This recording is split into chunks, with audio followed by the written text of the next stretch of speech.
Do you remember that photo rig concept that you had for a museum or an art installation? And I did some very basic animation for it.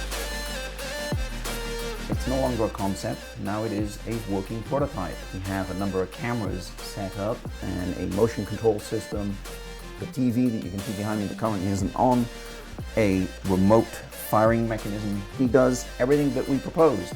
We have lights, currently it's shooting in video mode, a camera, but I picked that up so it'll get a bit shaky on one of the images. Multiple cameras set up at my desk. This is the now working prototype of the system that we discussed some 4 years ago. Being able to do it from a hardware standpoint a lot cheaper than originally with the DSLRs that I talked about. These Sony HX30V cameras cost anywhere between about $50 and $120 on eBay. Take a 20 megapixel image, has a really nice built-in lens on it and a little bit of modification and some software to drive it, 64 channel control board.